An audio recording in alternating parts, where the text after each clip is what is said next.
गर्मी का महीना, खड़खड़ दोपहरियां। रमेसर भाई किसी गांव से गाय खरीद कर लौटे थे।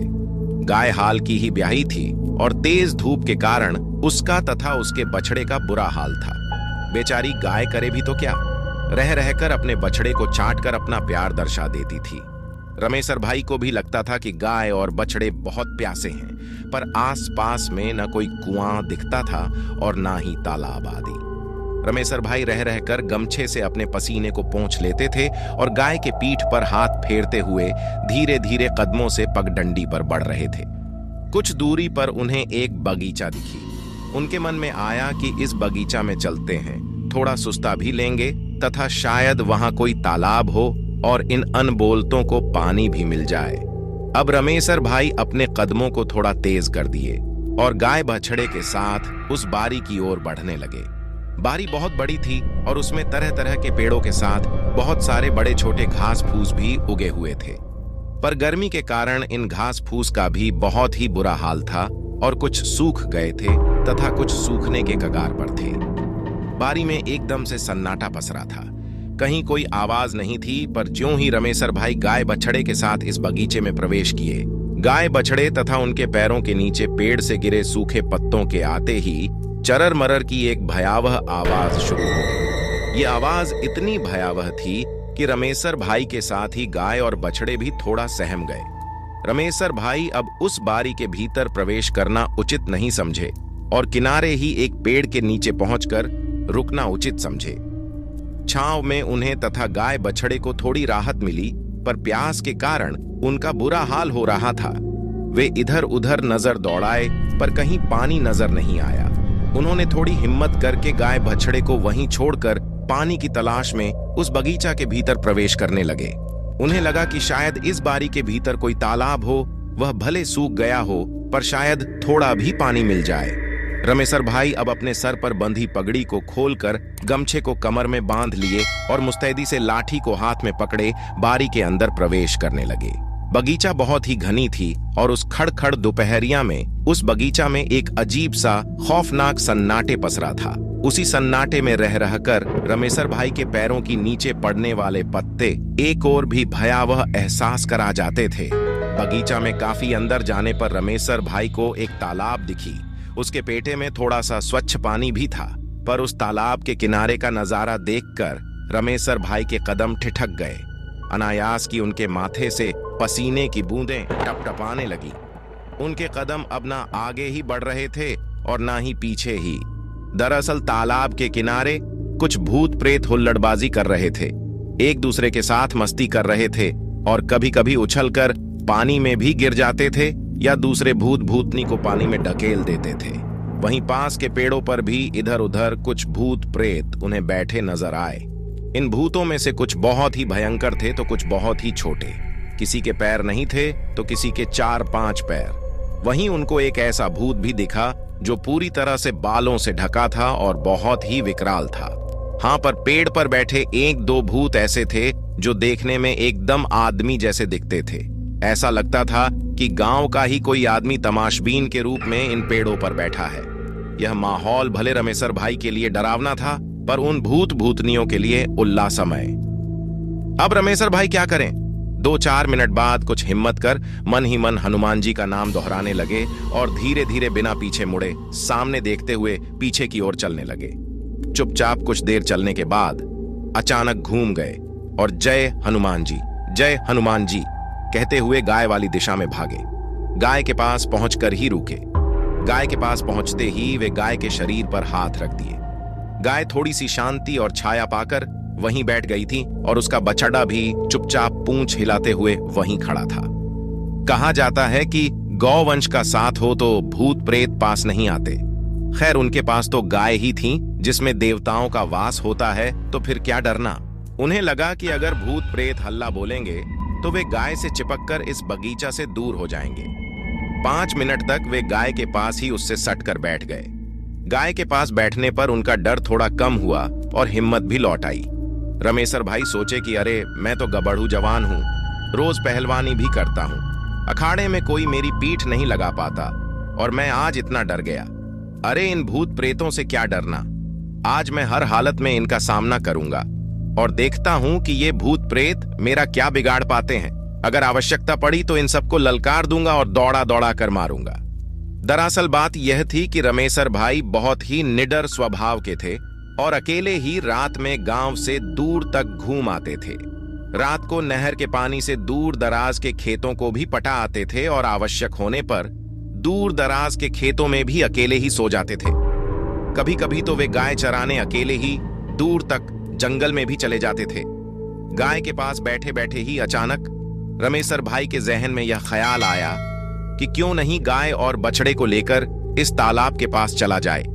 हम तीनों को पीने का पानी भी मिल जाएगा और भूत प्रेतों को और नजदीक से देखने का मौका भी। उनके दिमाग में यह भी बात थी कि जब गाय बछड़े साथ में हैं तो भूत प्रेत तो मेरा कुछ भी नहीं बिगाड़ सकते। रमेसर भाई उठे और गाय के गले में लगी रस्सी पकड़कर तालाब की ओर निर्भय होकर बढ़ने लगे। गाय के पीछे पीछे बछड़ू भी चलने लगा। ज्यों ही रमेसर भाई गाय को लेकर तालाब के पास पहुंचे, गाय, बछड़ू और उनके पैरों के कारण चरमराते पत्तों आदि से उन भूत प्रेतों के रंग में भंग पड़ गया। सभी चौकन्ने होकर रमेसर भाई की ओर देखने लगे। एक बड़ा भूत तो गुस्से में रमेसर भाई की ओर बढ़ा भी, पर पता नहीं क्यों अचानक रुक गया और पास के ही एक पेड़ पर चढ़ बैठा। रमेसर भाई निडर होकर गढ़ी के किनारे पहुंचे, पर अरे यह क्या, वे तथा गाय व बछड़ुए पानी कैसे पिएंगे, क्योंकि उनके आगे थोड़ी दूर पर पानी के किनारे कई सारे डरावने भूत भूतनी खड़े नजर आए। कुछ का चेहरा बहुत ही भयावह था तो किसी की डरावनी चीख हृदय को खपाने के लिए काफी थी।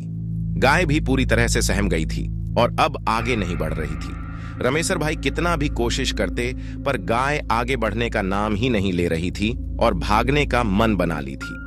रमेसर भाई ने अपनी हिम्मत को बनाए रखना ही ठीक समझा और गाय के गले की रस्सी को और कसकर पकड़ लिए। अब रमेसर भाई एक हाथ में लाठी को भांजते हुए तथा गाय को खींचते हुए आगे बढ़ने की कोशिश करने लगे। वे दहाड़े कि मैं भूत प्रेत से नहीं डरता और इस समय ये जानवर बहुत ही प्यासे हैं। मैं हर हालत में अपनी जान की बाजी लगाकर भी इन दोनों को पानी पिलाने के बाद ही पीछे हटूंगा। पर उधर भूत भूतनी भी तस से मस होने का नाम नहीं ले रहे थे और कुछ तो अपना गुस्सा दिखाने के लिए पास की डालियों को कूदते फांदते मोटी पतली डालियों को तोड़ते नजर आने लगे। कुछ पानी में कूदकर उसे गंदा भी करने लगे। अब बारी का माहौल और भी डरावना होने लगा था, इतना डरावना कि कमजोर दिल वालों के मुंह में प्राण आ जाए। खैर, अब ना भूत प्रेत ही पीछे हट रहे थे और ना ही रमेसर भाई ही, पर गाय एकदम से डरी सहमी खड़ी थी और उसका बछड़ा भागकर थोड़ा दूर जाकर खड़ा होकर इन भूत प्रेतों को एकटक निहार रहा था। उसे पता ही नहीं चल पा रहा था कि यहाँ क्या हो रहा है।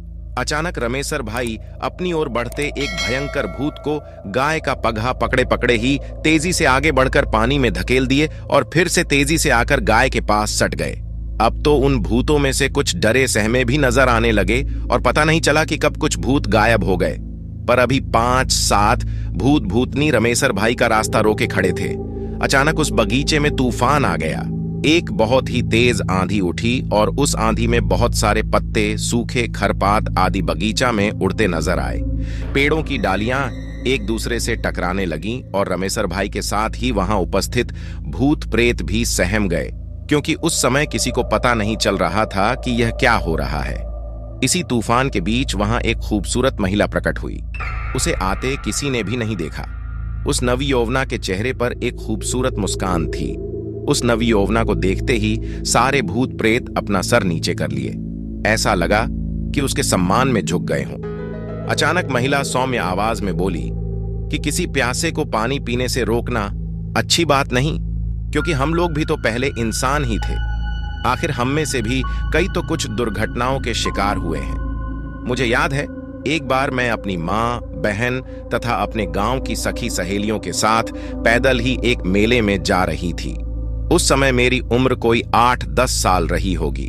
मेला मेरे गांव से काफी दूर था। गर्मी का ही मौसम था और हम लोग घास फूस वाली पगडंडी के रास्ते से जा रहे थे। अचानक रास्ते में कुछ ऐसा हुआ कि मैं अपने गोल से अलग होकर रास्ता भटक गई और उन लोगों को खोजते खाजते दूसरी दिशा में निकल गई। अचानक डर के मारे और तेज धूप के कारण मुझे असहनीय प्यास लगी और इधर इधर खोजबीन करने के बाद भी पानी न मिलने के कारण मैं अकाल मृत्यु को प्राप्त हो गई। इतना कहते ही उस तरुणी प्रेतनी का चेहरा गुमसुम हो गया। आंखों से आंसुओं की धार बह चली। रमेसर भाई भी भावुक हो चले। ऐसा लगा कि गाय भी उस प्रेतनी के प्रति अपनी सहानुभूति दर्शा रही हो, क्योंकि गाय आगे बढ़कर उस तरुणी के पांवों को चाट रही थी। रमेसर भाई अपने जीवन में कभी ऐसी खूबसूरत भूतनी नहीं देखे थे। चूंकि वे कई बार रात बिरात घर से दूर एकांत में रहते थे, तो उन्हें भूत प्रेतों से पाला तो पड़ ही जाता था, पर पहली बार एक ऐसी भूतनी से मिले जिसके प्रति उनके दिल में प्रेम उमड़ आया।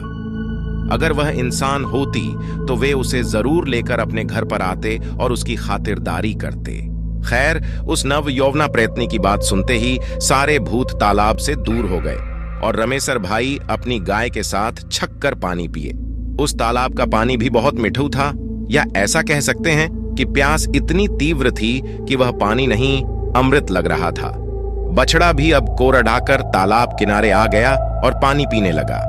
पानी पीने के बाद रमेसर भाई अपने अगोछे को पानी में भिगोकर गाय तथा बछड़े के शरीर पर मलने लगे।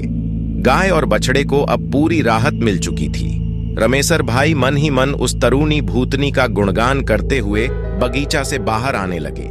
बगीचा से बाहर आने के बाद जब रमेसर भाई घूमकर बगीचा की ओर देखे तो उस तरुणी भूतनी को बाहर के एक पेड़ के नीचे खड़े पाया। वह प्रेतनी प्रेम भाव से रमेसर भाई को निहार रही थी। रमेसर भाई 2 मिनट खड़े रहकर उस प्रेतनी से नैनचार किए और शायद फिर मिलने की आस लिए गांव की ओर चल दिए। दोस्तों, वीडियो कैसा लगा कमेंट में जरूर बताएं। अगर आप हमारे चैनल में नए आए हो तो लाइक, शेयर और चैनल को सब्सक्राइब करके बेल आइकॉन को प्रेस कर देना, ताकि आगे और भी नए नए रोचक वीडियो आप लोगों के पास सबसे पहले पहुंचे। तो चलिए मिलते हैं किसी और नए कहानी के साथ। तब तक के लिए धन्यवाद।